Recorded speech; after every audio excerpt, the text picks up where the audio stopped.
In what was then primarily farmlands, 39 miles outside of Chicago, a gun battle erupted between federal law enforcement agents and an outlaw on the run, resulting in chaos and death.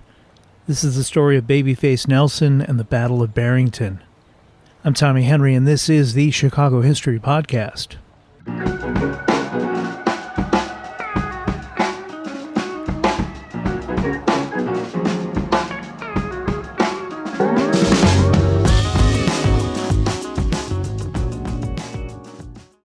Fair warning, this episode deals with gun deaths and related violence and a suicide, so please consider whether any of these issues may be triggering for you and or inappropriate for the listeners around you.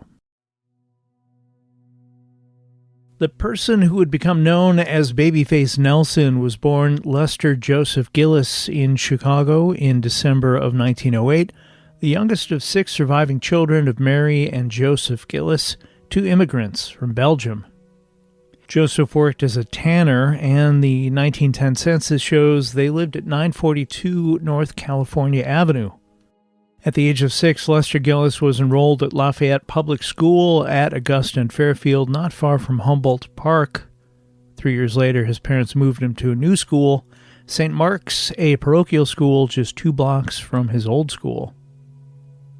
Not adapting well to the rigid structure of a Catholic school and missing friends from his old school, Lester began to act out, even skipping classes. Around this time, 9-year-old Lester's older sister Jenny, who was 25 at the time, became sick with the great influenza of 1918.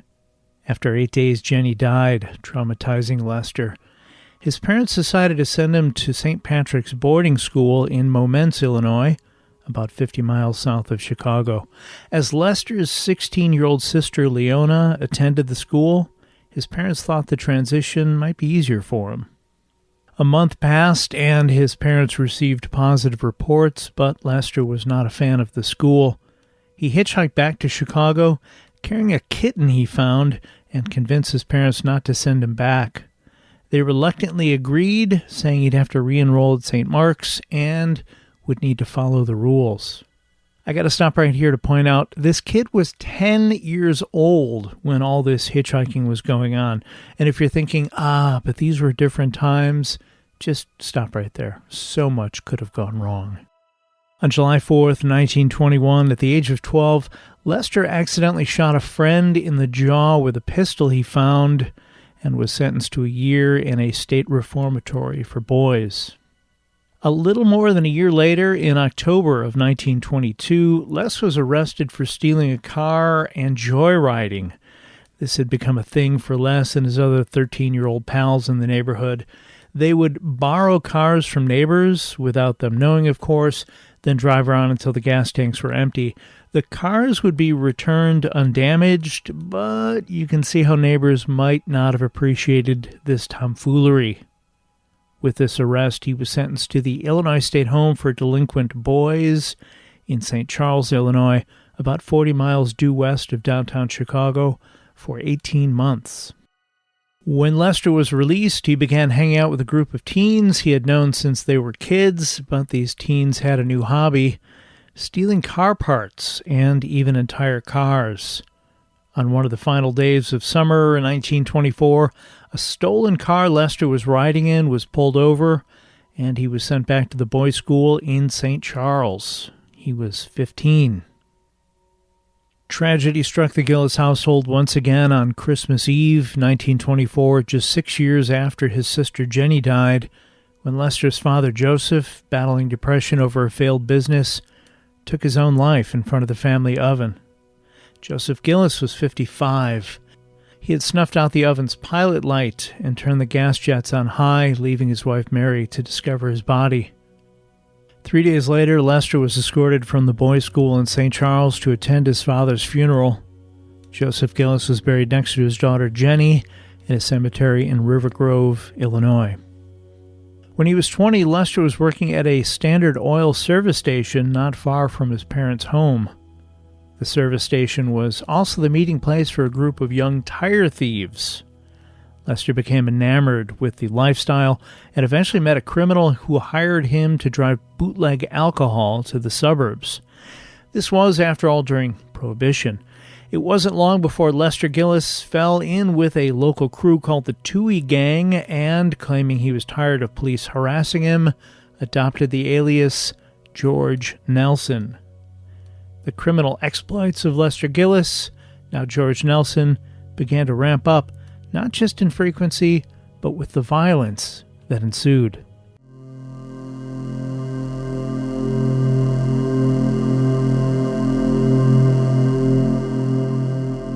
In the spring of 1928, Lester Gillis fell for a girl his age named Helen. Lester Gillis's mother, Mary, would later write of the two, quote, "They were both just youngsters. There had never been a girlfriend for less up to the time of their meeting. He would go out once in a great while with some friend of his sister's, but from the moment he met Helen, there was never room for any other girl in his thoughts." End quote. Helen worked at Goldblatt's on Western Avenue, and Lester reportedly came to visit her so often that management had to ask her to request her boyfriend not come around so much. By September of that year, Helen was pregnant, so the couple got married. The first of Lester and Helen's kids, a son named Ronald, was born in April of 1929. From everything I've read, Lester Gillis loved being a husband and a father. If he was willing to be a good husband, a doting father, and get a traditional job, well, we likely would have never heard of Lester Gillis, a.k.a. Babyface Nelson, but there seems to have been something wrong with that boy's wiring. Numerous jewelry store and bank robberies and home invasions followed throughout 1930. By now, Nelson and his crew were wealthy men, but it would appear that as long as there were crimes to be committed and money to be pilfered, George Nelson was not going to stop. One such crime in early January 1930 involved the mansion of Charles Richter at 1418 North Lakeshore Drive in Chicago's Gold Coast neighborhood. Richter, the vice president of Consolidated Magazines, was summoned to the front door by a maid. When he opened the door to greet the visitor, he found a pistol muzzle pushed against his belt as a smooth voice said, "Steady now, Mr. Richter. You know what we want. Turn around and lead us in." 5 men with guns entered the home. The crew bound Mr. Richter's hands and mouth with tape, and Richter's wife Jean, terrified for the safety of their 8-year-old and 6-year-old children, and the home staff, handed over jewelry to the robbers worth $25,000, nearly $421,000 in today's money. Area residents were furious that so brazen a home invasion could happen in such an upscale neighborhood and demanded the city take steps to apprehend the thieves. A special task force was put in place, and although Mr. and Mrs. Richter looked at hundreds of photos in mugshot books, they were unable to pick out the robbers. On May 31st, 3 men posing as census takers entered the Von Bulow home at 5839 Sheridan Road, tying up and blindfolding the couple and 4 others, escaping with $50,000 in cash and jewelry. Just 2 weeks after the Von Bulow heist, a young couple calling themselves George and Helen Nelson moved into a place at 6109 West 25th Street in Cicero, just west of Chicago city limits. Lester/George was still working a few days a week at the Standard Oil service station, but appeared to have finances far beyond what he was making at his job. When explaining this to Helen's family, George and Helen claimed Mrs. Gillis was helping them with the money. To George's mother, George and Helen claimed Helen's family had loaned them some cash. No one appeared to be the wiser. October 3rd, 1930, the Itasca State Bank in the suburbs of Chicago was robbed, with the thieves making off with $4,600. A bank teller later identified Nelson as one of the holdup men. 3 nights later, Mary Thompson, the wife of Chicago Mayor Big Bill Thompson, was mugged on the sidewalk near her Sheridan Road apartment building. The muggers made off with jewelry worth $18,000. She described her attacker by saying, quote, "He had a baby face. He was good-looking, hardly more than a boy, had dark hair and was wearing a gray topcoat and a brown felt hat, turned down brim." End quote. The babyface thing stuck, at least in the press. Helen Gillis gave birth to her second child with George, a daughter, Darlene, on May 11th, 1931, at Garfield Park Hospital on the city's west side. By February 1932, the police were busily rounding up the Nelson gang. Babyface was arrested at his apartment in Cicero. Later convicted of just one robbery, Nelson was sentenced to 1 year to life in Joliet's state prison. After a trial in Wheaton, Illinois added a second sentence of 1 year to life, Nelson was being transported back to Joliet's prison when he overpowered a guard and escaped. Next stop for Babyface, Reno, Nevada.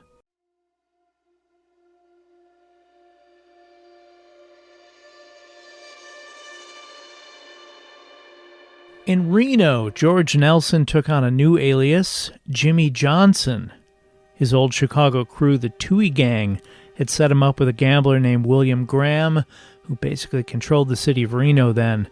Graham got Nelson a job outside of San Francisco, working for a Sausalito bootlegger.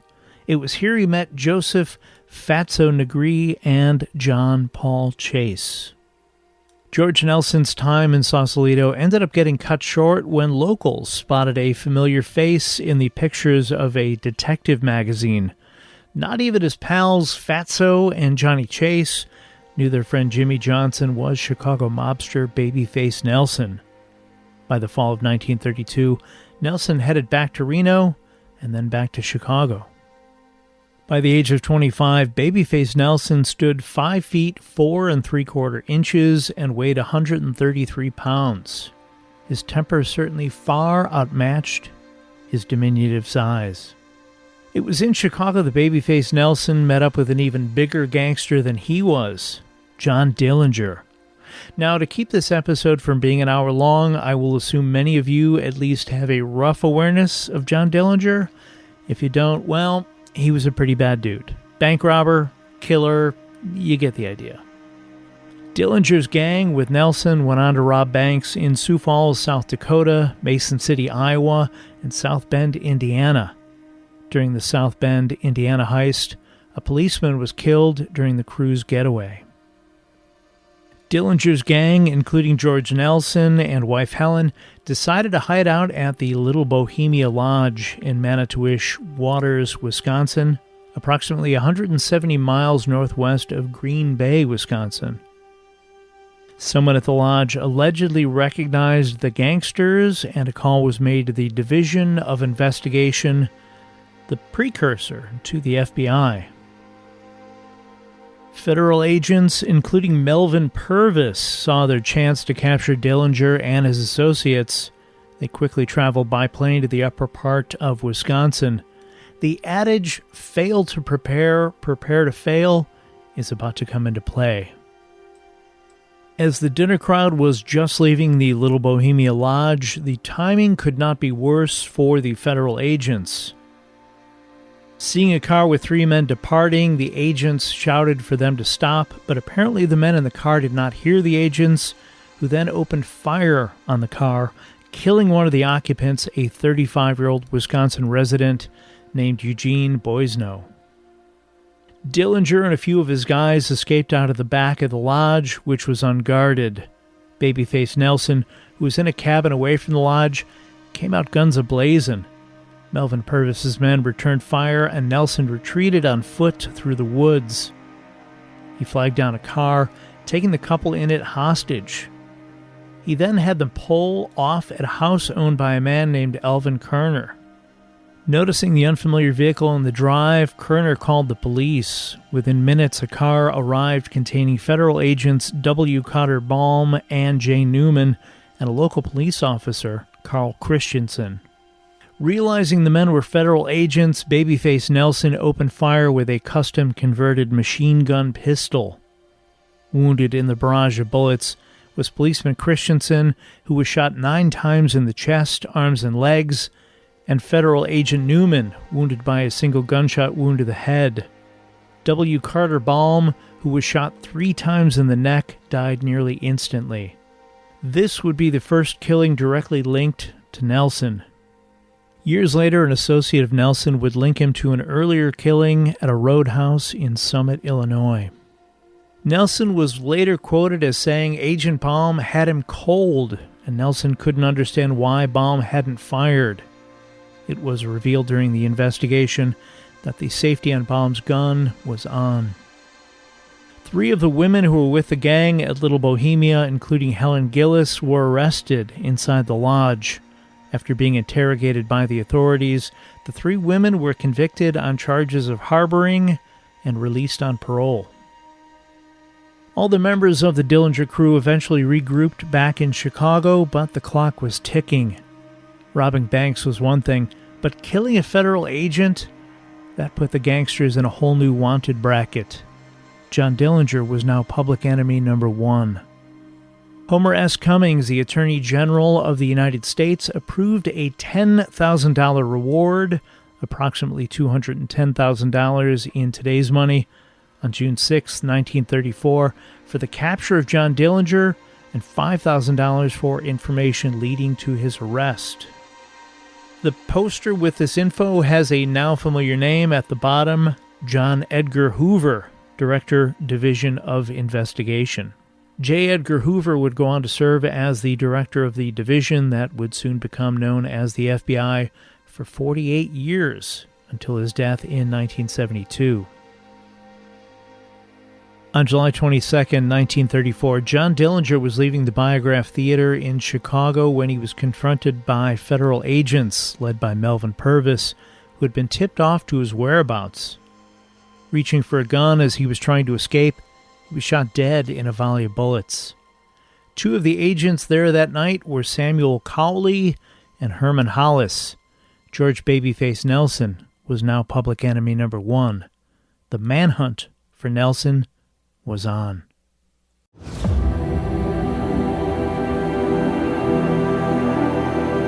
In November of 1934, George, Helen, and John Paul Chase got out of Chicago to lay low in Lake Geneva, Wisconsin, just over the Illinois border.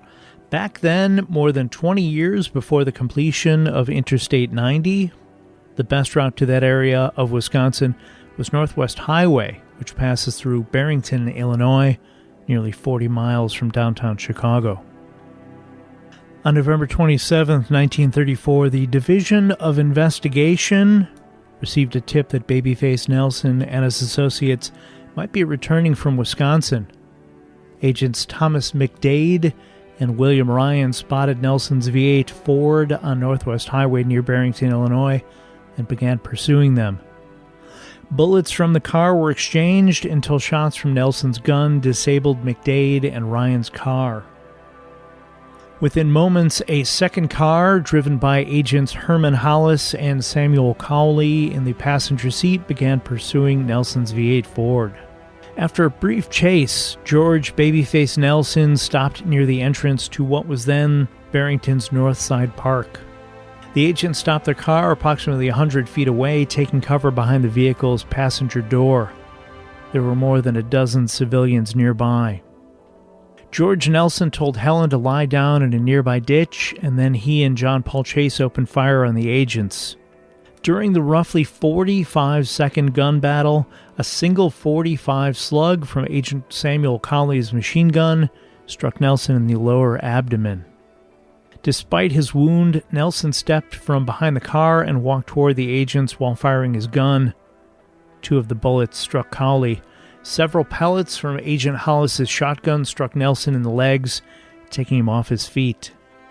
As Nelson tried to stand back up, Agent Hollis moved to behind a utility pole. As Hollis readied his service pistol, George Nelson advanced on him again, sending more shots toward Agent Cowley, before fatally shooting Agent Hollis in the head. Hollis slumped against the pole and fell face down near the street.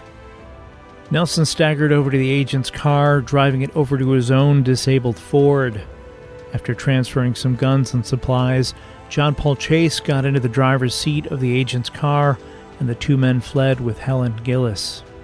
Helen Gillis held her husband's head as the getaway car headed east toward the northern suburbs. With a gasp, Nelson reportedly told his wife, "I'm done for." After waiting for an ambulance that didn't appear to be coming, Agent Hollis was loaded into the back seat of a local patrolman's car and brought to Barrington General Hospital at Lincoln and Huff Street, just a few blocks south of the shootout. This small hospital was not prepared for this type of injury. Hollis had been shot through the left side of his stomach, and a second bullet had entered his back. A third bullet entered toward the top of his forehead and exited out the back of his head, taking a large part of Hollis's skull with it. The doctor and a nurse did what they could, but the injuries were too severe. Hollis died 10 minutes after arriving. Herman Hollis, said to be one of the youngest men in the federal agency at the time, was 28 years old. He was survived by his widow and a 4-year-old son.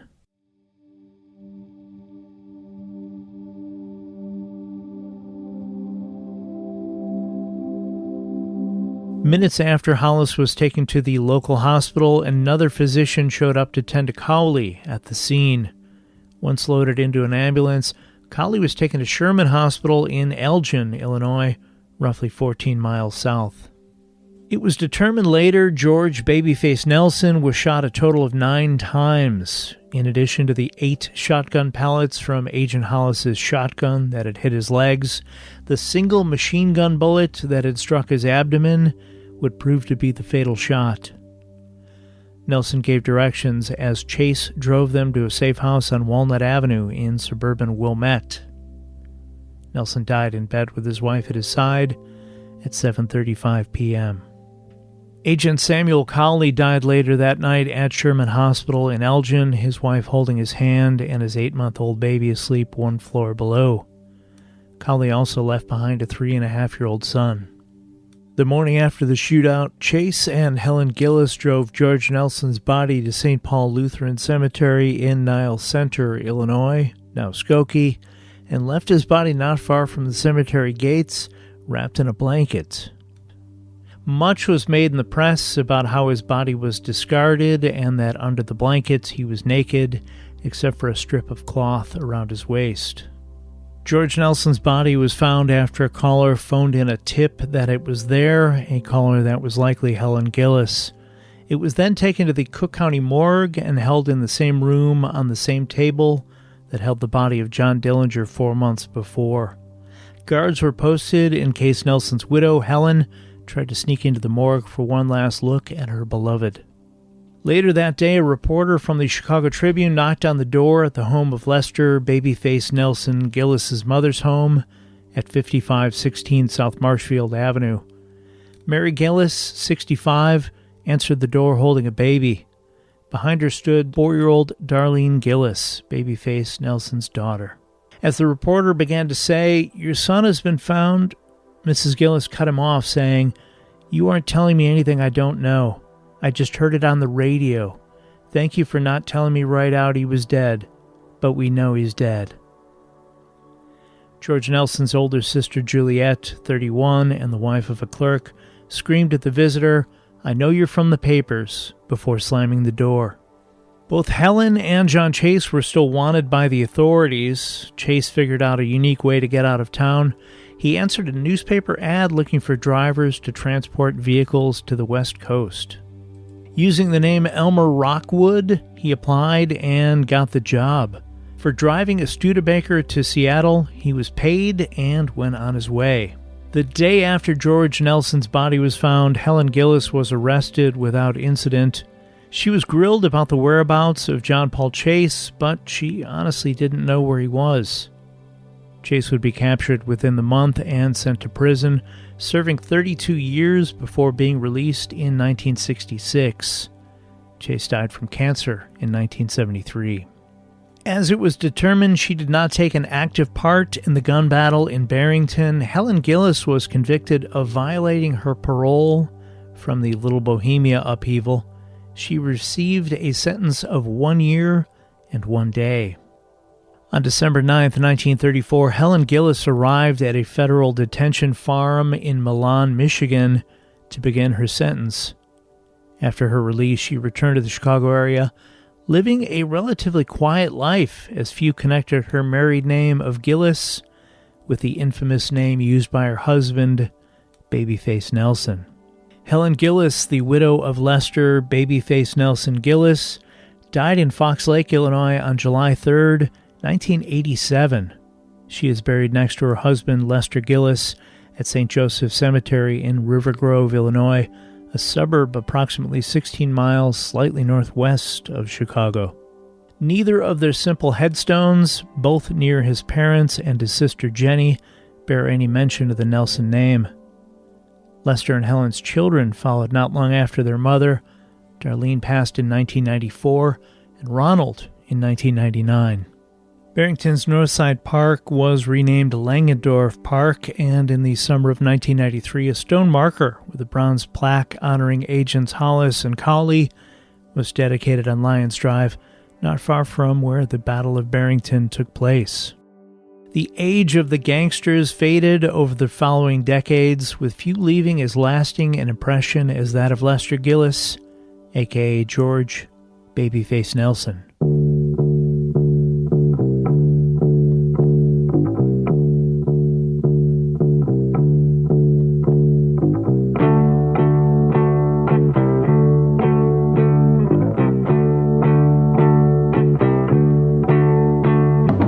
Thanks for listening to today's episode about Babyface Nelson and the Battle of Barrington. This episode was written, recorded, and edited by me, Tommy Henry. I have a brief list of links to books as well as other related items in the show's notes, as well as on the Chicago History Podcast website's blog page at chicagohistory.com. If you or someone you know is a history nerd like me who would like to learn more. Anything ordered through those links, not just the items listed, may earn a small commission for the podcast and help offset production costs at no additional cost to you. As always, if you have any questions about anything covered today, anything to add, or have an idea for a future episode, I'd love to hear about it. Send me an email at chicagohistorypod@gmail.com. Check out the Chicago History Podcast Twitter, Facebook, and Instagram pages for articles and pictures related to this episode and past episodes posted throughout the week. The original art for the Chicago History Podcast used on the social media pages was created by John K. Schneider. Thanks, JKS. He can be found at Angel Eyes Art JKS on Instagram or via email at angeleyesartjks@gmail.com. I will be back soon with more stories from Chicago's history. Until then, get out and explore when possible, learn more about whatever city you live in, and stay safe.